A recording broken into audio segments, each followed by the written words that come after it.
this is a really incredible time. The world is in a real moment. And I think, what happened to George Floyd, when I saw that video, I was shocked and horrified, as I think anyone watching that video is. But it also immediately made me think of the case of David Dungay here in Australia, who also said, I can't breathe more than 12 times before he died. And he was an Aboriginal man who was in prison. He was being restrained by 4 prison guards. And there's been no justice for that.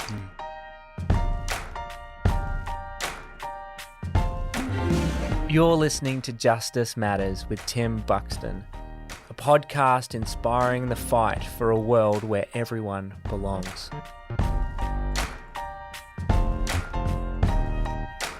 Well, thank you so much for joining me for the very first episode of the Justice Matters podcast. Guys, I couldn't be more excited. Right now we are facing a pretty big moment as a globe. Right now there's Black Lives Matter protests that have been sparked by the terrible death of George Floyd and so many other lives. And even Australia as a nation, we are being forced to reckon with our own racist past. I've got Elaine Pearson on the show today. I couldn't think of anyone else I would want on the show for the very first episode. She's the Australian Director of Human Rights Watch.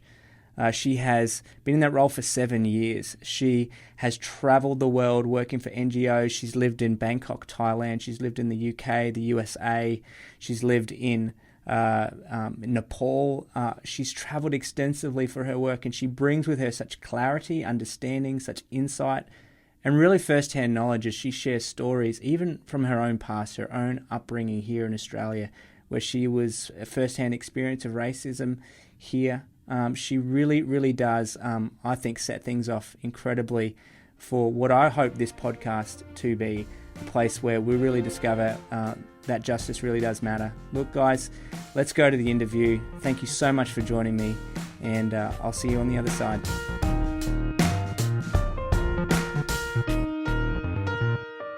Thank you so much, Elaine, for coming on to the Justice Matters podcast. I'm super excited to be able to spend this time with you. We almost got you in the studio a couple weeks back, but unfortunately the COVID-19 restrictions didn't allow you to get across the border. Yeah, I'm really pleased to do it too. Sorry that the borders didn't cooperate. That's okay. And it would have been so good to catch up with you and Cam. Now, I first met you guys probably a decade ago in New York, where we both were living. I met Cam playing footy for the New York Magpies, which is kind of like, you could probably explain how serious we were, right, Elaine? A bit more social. Yeah, well, I think it was just a good excuse for Aussies in New York to get together. Not that my husband Cam's even an Aussie, he's a Kiwi, but he picked up Aussie rules in Bangkok of all places. So yeah, totally. And he was actually, I remember he was doing a lot of training drills with us. He's quite the drills expert when it comes to fitness. So it was good always having him on the team. And anyways, it was really great to get to know you there. And always we kind of stayed in touch over the years here and there as you've done a lot of traveling. You're quite the globetrotter in your life. Now, I got a bit sneaky and had a chat with Cam. Just to get a few bit of sneaky background information, but you have been to, I don't know, lost count countries, but where did you go recently that was quite interesting? Oh gosh, well, Antarctica. That was not Antarctica. Yeah, that was not a work trip. I was not investigating human rights abuses there. That was a holiday actually with my mother. And I felt very grateful to be able to, go there, obviously just before all the craziness and the COVID lockdown began. And then actually right before COVID, I was in Geneva and Paris, having some work meetings, particularly around the Human Rights Council, because Australia is a member of the Human Rights Council. So that was my last international trip. And it doesn't seem like I'm going to be doing any more traveling in the short term, at least, unfortunately. I know, which is probably hard for travel bugs like you and Cam. But you are an expert at penguins, right? So at least you can... I am. Penguin expert, whale expert. Oh, it was amazing. I never knew before I went to Antarctica that there were so many different types of penguins, but now I know them all. Oh, that's so cool. That is a bucket list for me to be able to go to Antarctica. I'm super jealous. But we're not here just to talk about penguins and all that fun stuff. Right now, you're the Australian Director of Human Rights Watch. Is that correct? Mm-hmm. And that's right. Why don't you let us know? Would love to know more, and I'm sure our listeners would love to know a bit more about what Human Rights Watch is, who they are, and can you tell me a bit more about your role? Yeah, Human Rights Watch is a global organisation. So our headquarters are in New York, but we operate in about 90 countries around the world. And we have about just over 400 staff, and wow. about 100 of them are researchers. And I guess the main thing that we do is we investigate human rights abuses wherever they occur around the world. So in some 90 countries around the world. We then expose those abuses through our reporting, through the media, and then we advocate for change. And so my job is not so much at the research end, but more at the advocacy end. So I'm the person lobbying the government, trying to press particularly the Australian government to take action on our recommendations with respect to reports that we do here in Australia on human rights abuses, but also reports that we do all around the world on issues because, ultimately, Australia is part of the international community. Mm-hmm. It's a member of the Human Rights Council, and we often want the Australian government to speak up and address issues, particularly ones that are happening in this region, and particularly where we see that Australia has a role to play. So that's really my job, I guess, in a nutshell. I worked for Human Rights Watch in New York when we met, and my job there was a bit different. I was supervising a team of researchers working across Southeast Asia. But now that I'm back in Australia, my job is more looking at the Australian government and opportunities to sort of lobby there. But I still continue to supervise our work in Indonesia, which also includes the work we do on West Papua. And that's super close to me. Here. That's super close to me because I was born in Indonesia and I actually spent the first few years of my life in West Papua in Jayapura, which you'd be very familiar with. I know we were having a chat the other day, and that there's so much that's going on in our region, in Southeast Asia, in Australia, in the Pacific that we really, I think, don't really know about. So I'm really glad to have you on the show today. And some people may have seen you on Q&A or other programs that are out there, and I really appreciate the way that you've kind of gone about and brought light to a lot of these issues. But for you, it started quite young, right? You were. Can you think of any defining moment back in your childhood or growing up that kind of spurred you to get involved in human rights and fighting for the justice against injustices? Yeah, I mean, I guess there are a few moments for me. I mean, certainly at school, I started reading, I think in high school, the books by John Pilger. And I think that really shocked me, actually, to understand more about our history and our treatment of Aboriginal Australians, but also what was happening in the region, in East Timor and so on. And then growing up in Perth, I'm mixed race myself. My mother's Chinese from Singapore, my father's English. So I'm the child of migrants. And I remember when I was at university in Perth, when Pauline Hanson came over, and this was in the 1990s, right? This is like her first time round in Parliament. And back then, I mean, now her target has been very much Muslims, but back then it was actually Asians. Right. And so for me, it was quite personal to hear her, spouting on about how there's too much Asian immigration to Australia, and it would manifest itself in ugly ways, in terms of racism. So I think the very first protest that I joined was when she made a trip to Perth. Wow. And it wasn't my university that hosted her for a talk, but it was another university. And that was the first time, I guess, that I, kind of became socially active in causes. And then through studying law at law school, I think I became more interested in social justice. And so that's where it started. Yeah, I mean, look, what you just shared there, I feel like you've exposed even my ignorance where you talked about, is it John? Who is the author that you? John Pilger. John Pilger.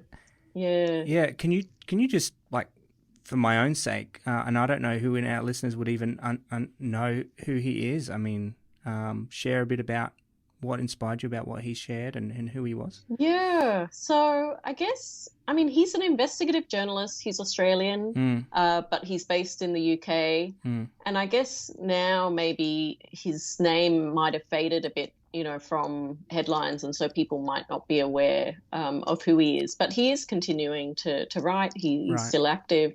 But certainly, back then in the 90s, he'd written a book called A Secret Country. Wow. And it was all about Australia and basically the stories that you don't read in the mainstream media.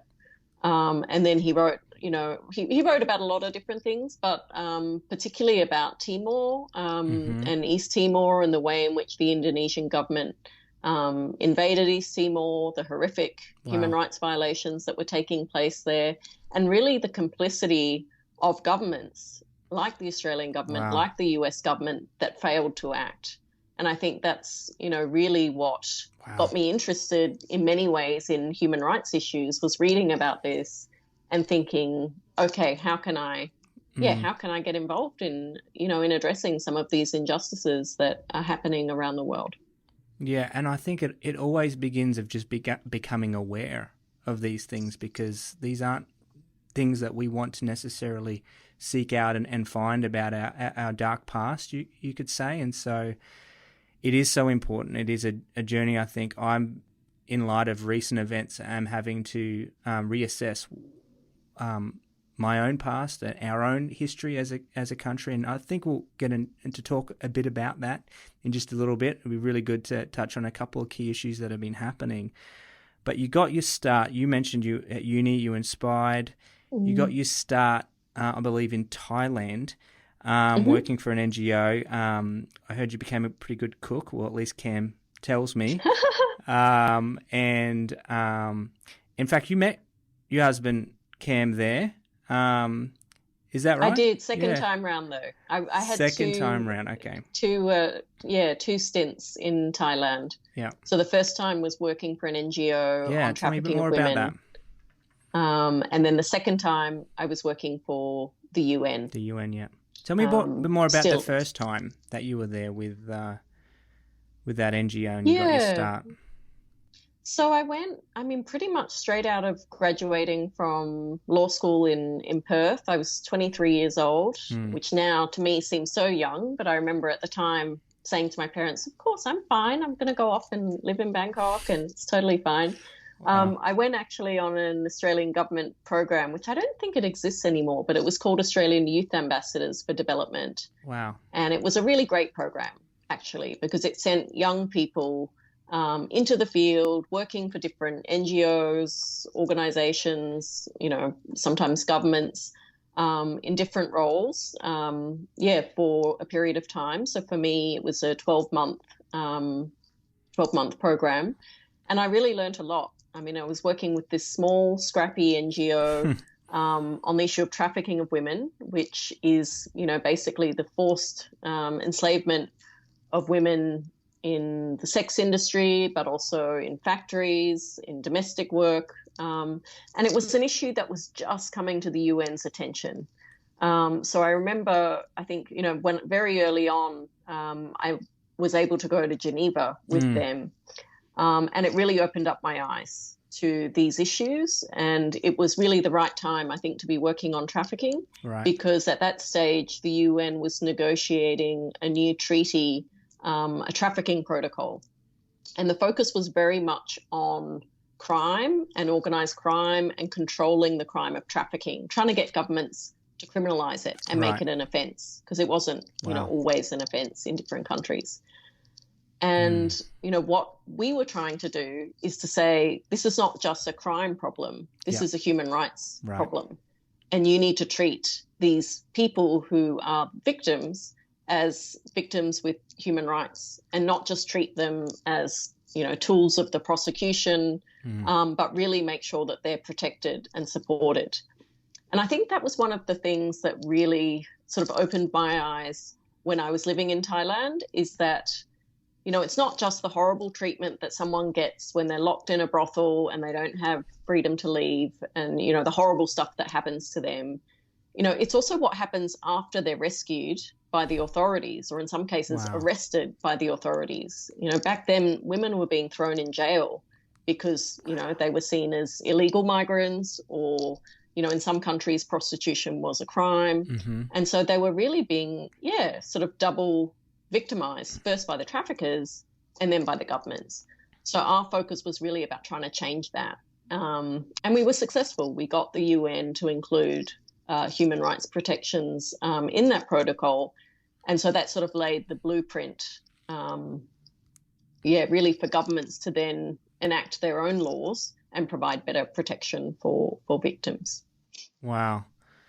So not only did you pioneer and help some groundbreaking, I guess, policy work in that whole realm of anti-trafficking, you ended up getting more involved, if I understand, because you hopped over to the UK, is that right? I mean, help me piece together what progress, and in particularly, you alluded to working for the UN, because for most people, at least for me, the UN, working for the UN seems to be like, well, that's where you've made it, right? You kind of, you start in these grassroots organizations and you work your way up, and you had some pretty incredible accomplishments. I know you probably wouldn't freely share with them, but I know, from your track record, you've really made some headway and got involved in the UN. Tell us a bit more, fill in the gaps there with your journey and some of the things that you were able to work on. Yeah, so I guess at the end of the first year, I was meant to go back to Australia because I was on this volunteer program, but I didn't want to go back. I felt like I was just starting my work with that organisation, and so I stayed. They offered me a job and I stayed for a second year, and I finished the projects that I was working on and what I started. And then after 2 years, I moved to London and I got a job with Anti-Slavery International, which is also a small NGO, but I guess a bit bigger and maybe a bit more powerful than the one in Thailand. It's actually the oldest human rights organization in the world because it was set up to combat the transatlantic slave trade. Right. So it has a long, long history. But they'd actually never had someone focus on trafficking before. So I was the first person for them to set up a trafficking program, because trafficking was still, somewhat of a new phenomenon. It hadn't really, as I said, it hadn't been defined really in international law. And it is a contemporary form of slavery. So I worked for them for about 3 years. I did some good work, again, sort of expanding on victim protection measures in different countries and trying to particularly work with the European Union to get them to adopt protections for victims. So I did that work, and then I traveled around a bit. I spent a bit of time in Africa, in India, in Nepal, and then I wound up eventually in Hong Kong, doing some contract work initially for the UN, for the International Labour Organization. And again, it was sort of assisting them on projects to do with trafficking of women, trafficking of children, but also looking at migrant workers. And then when I moved back to Bangkok the second time, it was to take up a job within the UN, working for the ILO on these issues. And yeah, I mean, like you, I sort of thought, I'm working for the UN now. I've made it. Now I'm going to have the money and the budgets and the clout to really achieve systemic change on these issues. And, I was working with some good people at the UN, but ultimately, it's a massive bureaucratic organization. Right. And it's very tough. Like, decisions are made for political reasons. And I found it very hard to make the systemic change that I felt like was necessary. Right. Certainly in the roles that I had then, in sort of, I guess, junior to sort of mid-level policy roles. So, I gave it a go. I also worked for UN Women for a year, and that was on a project dealing with migrant workers. So particularly women from Southeast Asian countries who were going to the Middle East for work, particularly as domestic workers was a big part of our focus. And again, if you're working in the home, in some ways you're even more isolated than if you're working in a brothel, right? Wow. And so it's extremely difficult to get help if your employer is abusive. Right.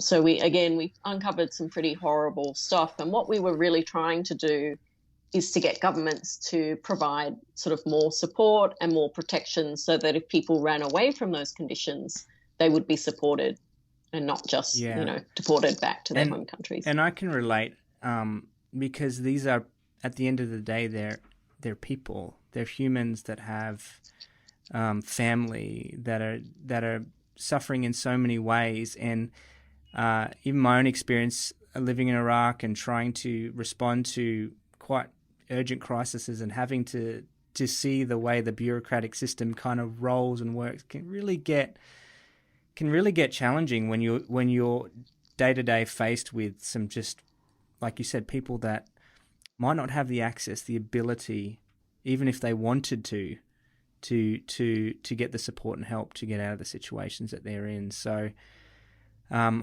can completely relate to that. But I want to kind of shift gears a little bit and bring things back to kind of this moment that we're at the moment, because I know you have been and your team here in Australia have been working very, very hard for a long time, even before what we're seeing now with the protests, with Black Lives Matter and our own Aboriginal Lives Matter kind of slant on that, and the way Australia's having to reconcile with its racist past and present, and also reconcile with just some simple things. I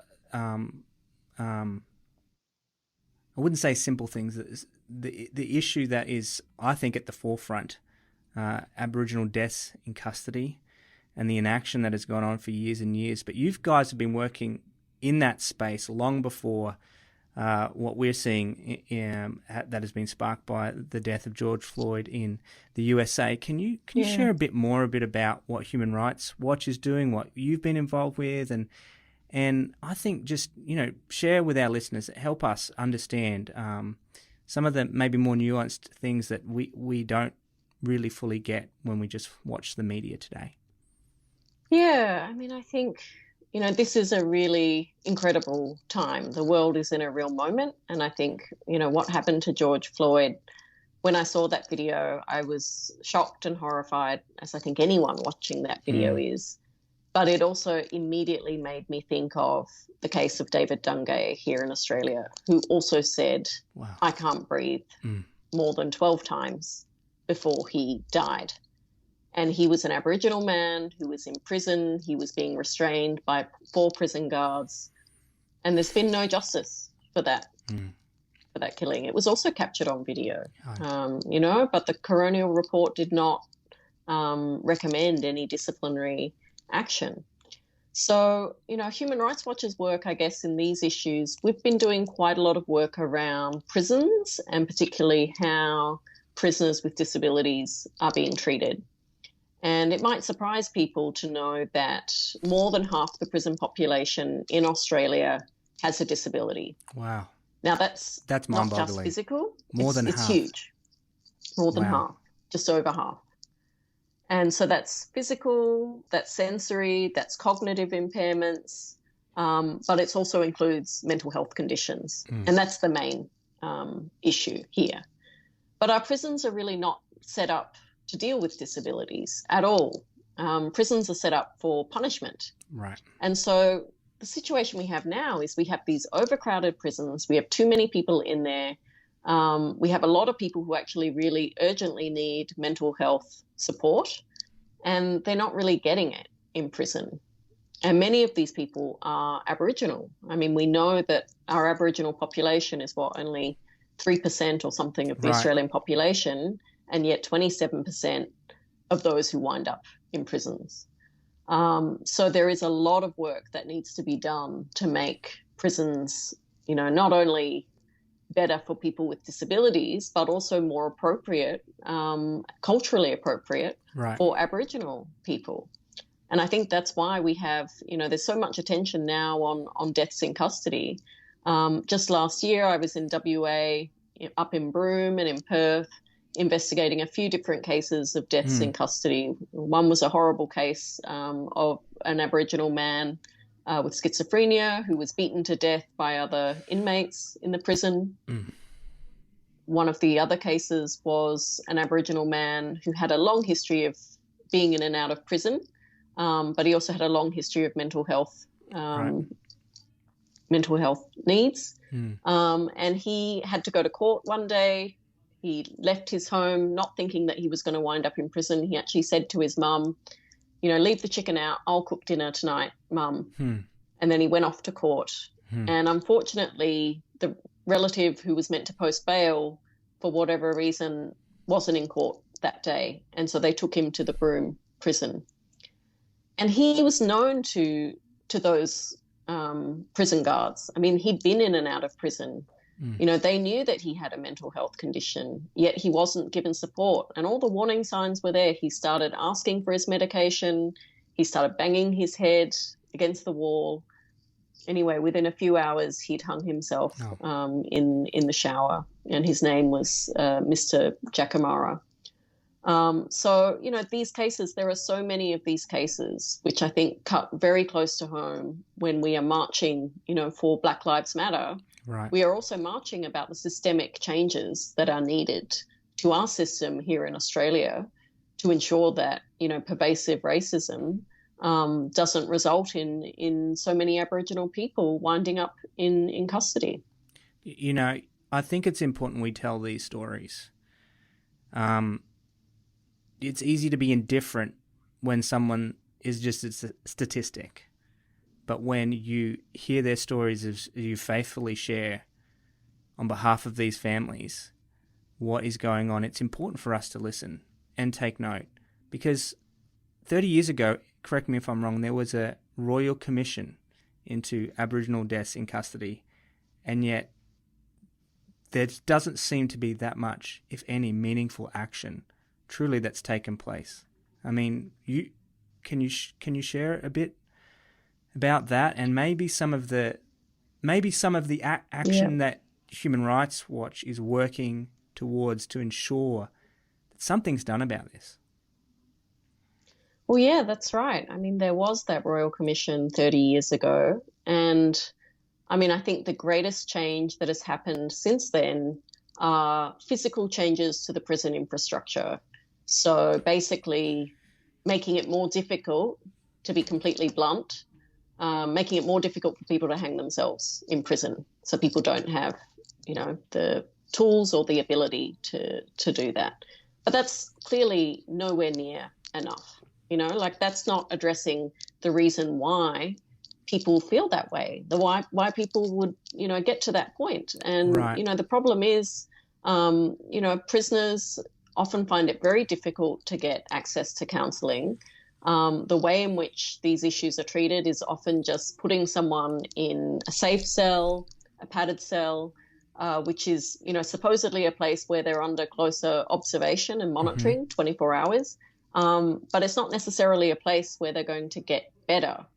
So what we're really recommending is that prisoners with disabilities, particularly mental health conditions, aren't held in solitary confinement, that they do have better access to mental health support, more psychologists, better treatment, and that also there's more more spaces in psychiatric facilities to provide support, because that was one of the big problems that we found. I mean, in WA, there's less than 50 forensic beds for psych patients in a secure facility. Wow. So it's constantly full. Like, you think about that, and then you think about the prison population in WA, which I think is more than 4,000.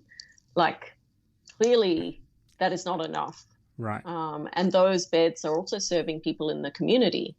So you wind up with people in prison who just don't have the right kind of support. So, it's about providing the right types of support, so that people don't have suicidal thoughts, that they're not thinking, about killing themselves, and so that they're protected in prison, so that they have people to talk to, having more independent oversight and monitoring. It's really important. Yeah, I mean, it seems to me almost a worldview picture in one sense. Your concept and idea of what punishment is there for. Is it there for just to punish something? I mean, my upbringing, I when I think about my upbringing that I had incredible parents, and even my faith that I would say helped inform the value of human life and human dignity. But I do remember a time, I think I was 14, and my aunt and uncle, I was in the UK, they challenged me on what I believed about capital punishment. And, I was 14, so, you could probably forgive me for not really thinking it through. But for me, I just didn't see it was a problem if the crime fit, capital punishment seemed to be a viable option.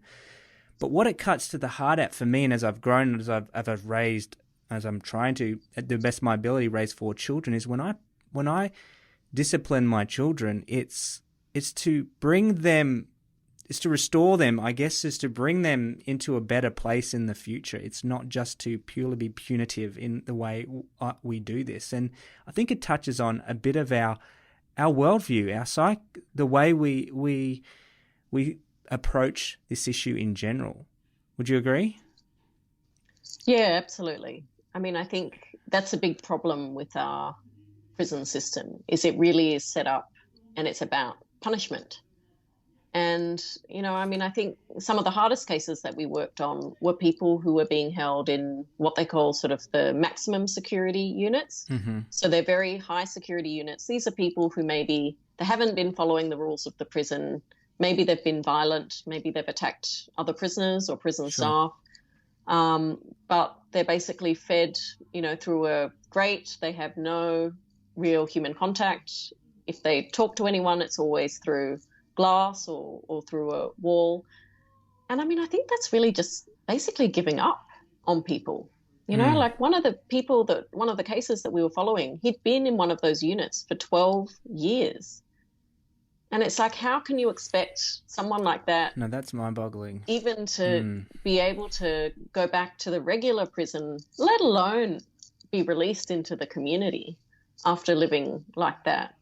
And even guys that we interviewed in Queensland who'd just come out of those MSU units. So sometimes they're sent there for, 6 months, 3 months. We were interviewing them just as they'd come out. Right. And they would say to us, it's actually really hard to talk to you and to hold a conversation. I'm really struggling. Could you come back tomorrow? And I think it just gives you this sense that people are sent there for punishment. Then they come out. They can't cope with suddenly all the noise and the riffraff of the normal prison. And so then again, they commit, a violation. It's the cycle of and then they get sent back. It's an endless cycle, really, isn't it? At the end of the day. It really is. And particularly I think for the Aboriginal population in Australia, it is this endless cycle. Many of the people we interviewed, it was their 5th, 6th, 7th time in prison. And so it's about how we can have a justice system that is about supporting people, rehabilitating people. Not just sending them to prison for petty crimes or for misdemeanors. I think of the story about Ben and Jerry, the founder of Ben and Jerry's ice cream. He's on the forefront now in the US.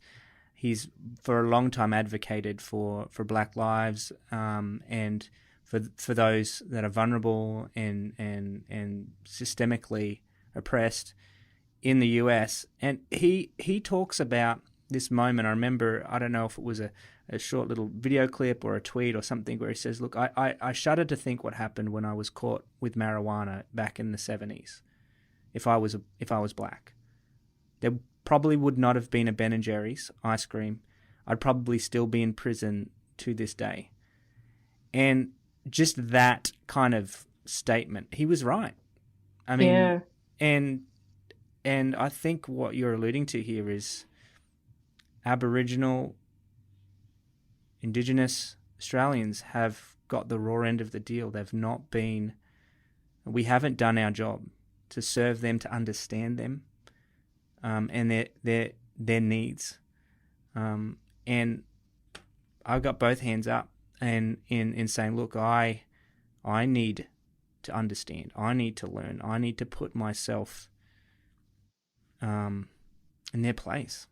It's incredible work that you're doing. I think we're all still learning. And I mean, on the positive side, we have had Yes. some recent good news. The WA government has just passed a law saying that people will not have to go to jail for unpaid fines.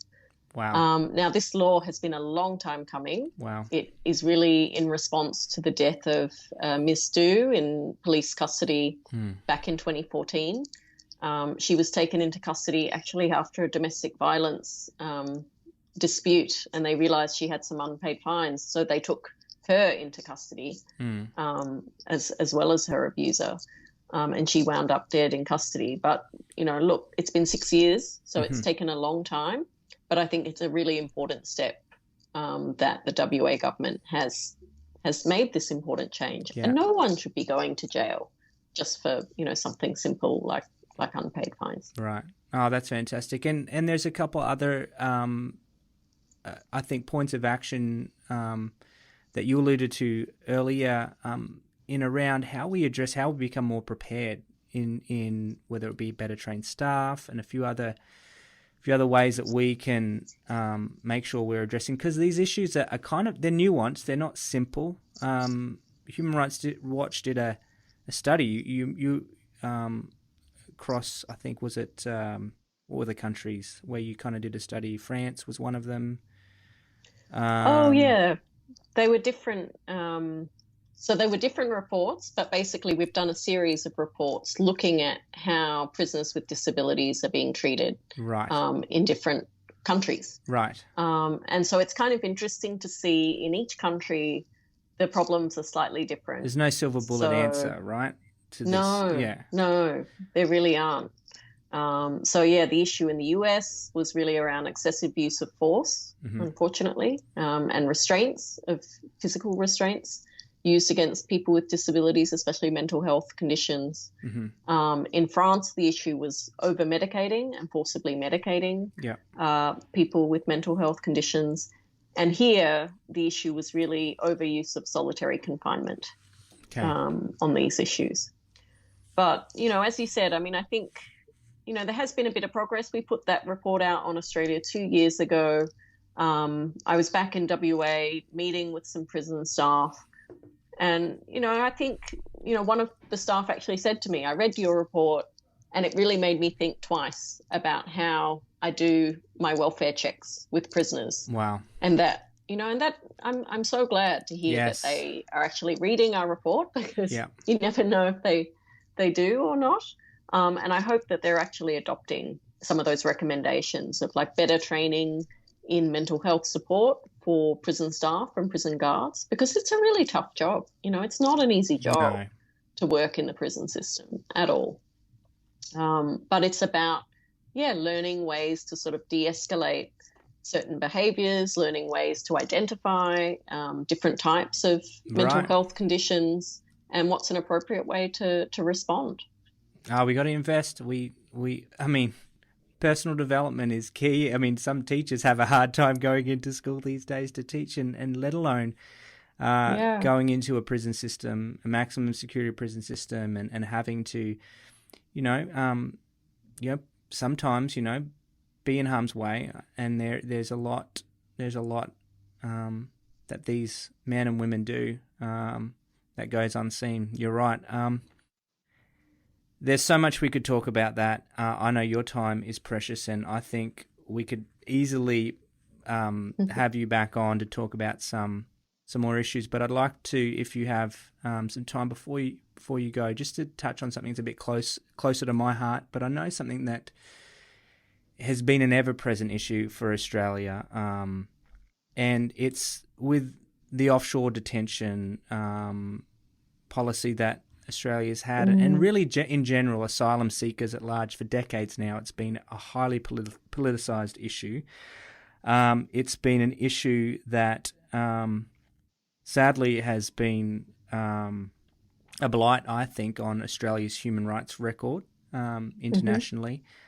But it's close to my heart because, you know, I've recently spent 3 years in northern Iraq, almost 3.5 years. And my time there working with, basically right after ISIS invaded, or the day ISIS invaded, our family moved there, and we responded with a small NGO to work with refugees that were fleeing, displaced people that were flooding into the region overnight. And after our time there, we moved back to Australia. My wife had our baby number 4, but it spurred our passion to start an NGO that we started, a charity called You Belong, helping these refugees that have been granted refugee status, most of them from Syria and Iraq, and many of these families that we know their relatives. We worked and visited them in their camps, and it's been very close to home for me personally. But I'd love for you to share a bit about what's been going on with Nauru. I understand you got the chance to visit there, spend time with a Kurdish. I was in the Kurdish region, a Kurdish refugee, asylum seeker.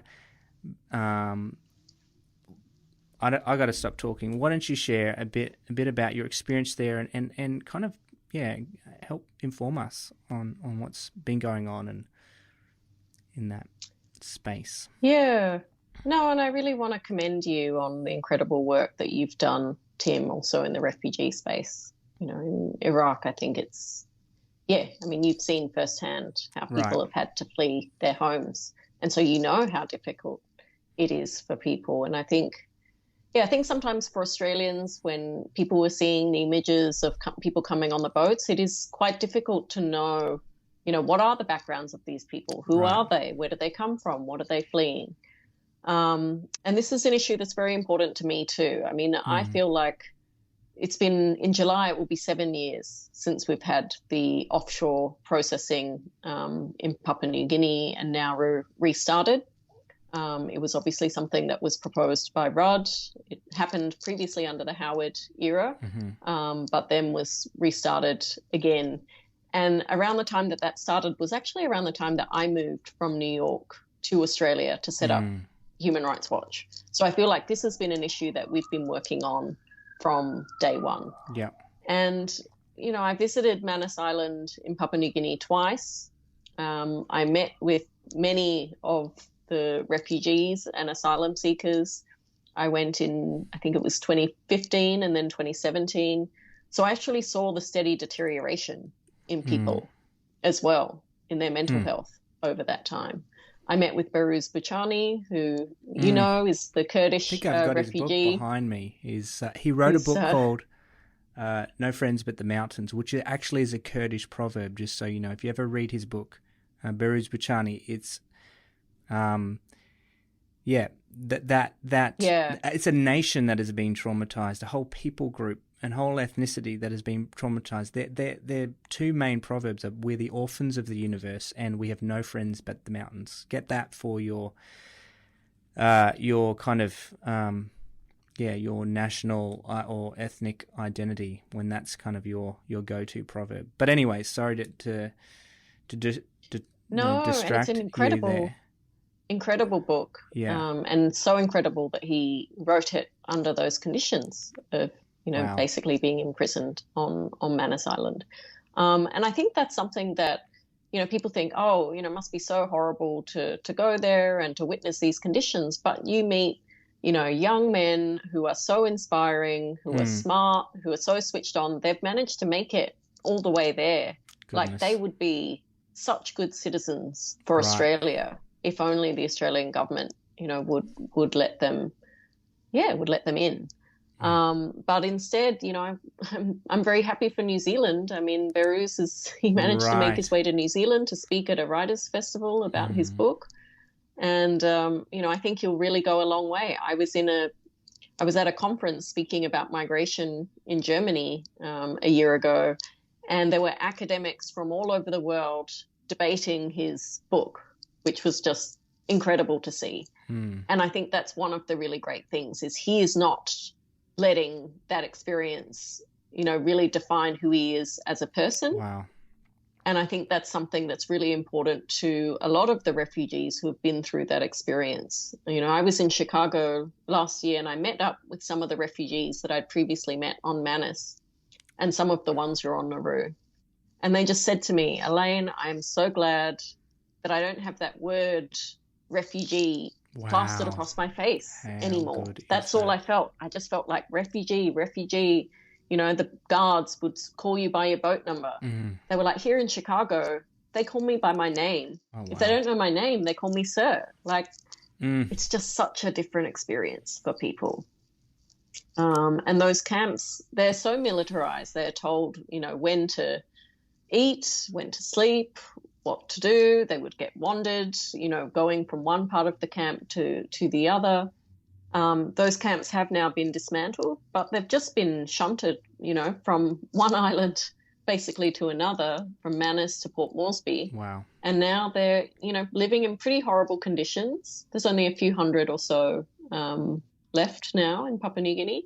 But they're really worried that, as attention focuses on all the other things that are happening around the world, that people will forget about the people who are there. Yeah. And so I think it's important for all of us that we don't forget about them. Right. And that we do what we can to, remind the Australian government that just because you didn't let them in here doesn't mean you don't have any responsibility to these people. Yeah. Look, I know I could do more. I know hopefully many of our listeners feel encouraged and inspired to do more. Not all of us have the opportunity to go travel to these places to hear the stories. But once you hear the stories, I mean, the sky hasn't fallen. There's many that have moved here to Australia that came from Manus Island, and it's not like the sky's fallen and everything is,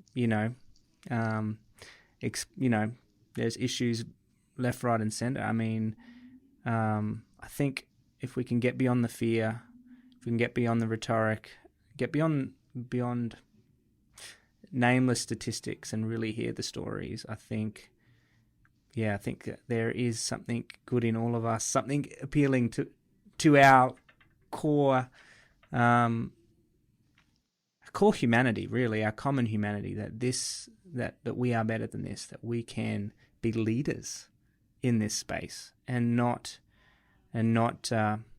followers. So thank you, Elaine. Is there anything else you feel the need to share on this? I know our time is kind of running out. I want to give you that opportunity to share.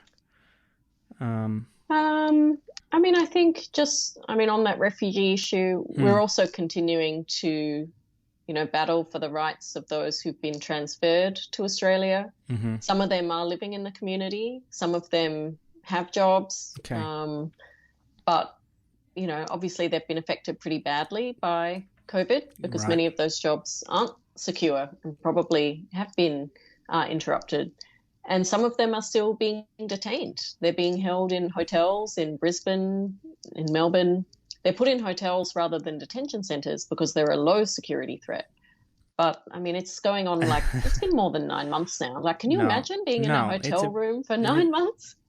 It's a prison. It's home detention, really. It is. It doesn't make sense. Yeah, I think we need to do more to address some of these issues that, our government is really just penalising these people because they had the audacity to try and reach this country by boat and they were looking for safety.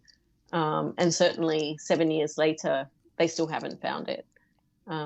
So I think we need to do what we can to support them. And I guess I would just let people know, if you're interested in our work, please go to our website, hrw.org. hrw.org. Is there an Australian branch of that, or is it just HRW? I had a good squiz at HRW recently, and it's so informative, so many stories. It is really good. But the global site is sort of the main one, but also, we have a Human Rights Watch Australia Facebook page and Instagram. Follow them on Twitter. And I'm on Twitter. All those things, yes. Tweeting quite a lot. Look up Elaine on Twitter. Is there anything new coming up for you, Elaine? Anything on the horizon other than not so much travel? Well, right now we're doing quite a lot of work around, I guess, the Human Rights Council. It's Australia's last year on the Human Rights Council. Okay. So we're addressing some of those issues. We're going to have a new report, short report coming out looking at deaths in custody related to disability in Western Australia. So look out for that. That'll be in the next couple of months. And then, unfortunately with COVID itself has resulted in a whole range of, new human rights issues, particularly for vulnerable communities.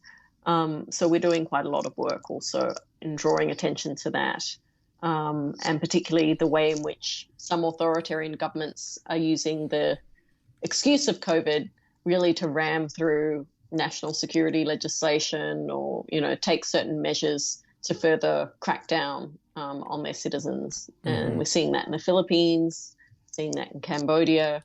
And I think that's something that Australians should be very concerned about as, governments in our region become more authoritarian. Incredible. Elaine, I once heard it said that fighting injustice is making somebody else's problem your problem. And I think that is what Human Rights Watch is doing. It's what you are doing. Thank you so much for standing up for those that are oppressed, those that are suffering persecution, those that are vulnerable in so many ways in our society, and standing up for them. Thank you for all that you're doing. I hope to be able to get you back on the show again and explore some more things and hear what you've been up to and what I think great progress, I believe, is and will be made. But thanks so much for coming on, Elaine. I've thoroughly enjoyed it, and I know you've had a busy day, and I appreciate you carving time out for that. No problem at all. It's been a pleasure. Thanks so much for having me, Tim. You got it. Well, that's a wrap with my very first guest on the Justice Matters podcast, Elaine Pearson. If you enjoyed our conversation, or if you want to hear more, I've got some bonus content that I recorded with her. You can get access to that by jumping over to justicematters.tv. There you'll get a link to our Patreon page, where for as little as $5 a month, you can get access to all kinds of bonus content that I have with my guests, show notes, and all other information that I'll upload there from time to time. I'd like to also thank right now the show producer, the audiovisual engineer, Jose Biotto. Thanks, mate, for all your hard work behind the scenes. Special thanks goes to music duo David Gungor and John Arndt, also known as The Brilliants, for providing the music for this podcast. Now, if you'd like to review and rate this podcast, I'd really appreciate it. You can do that on Apple, Spotify, Google Play, wherever you listen to your podcasts. And if you're watching along on YouTube, hit subscribe. And also you can ring the bell and you can get notified of any new videos when they're uploaded. Please join me again soon for another episode of Justice Matters. I am your host, Tim Buxton. Thank you for listening.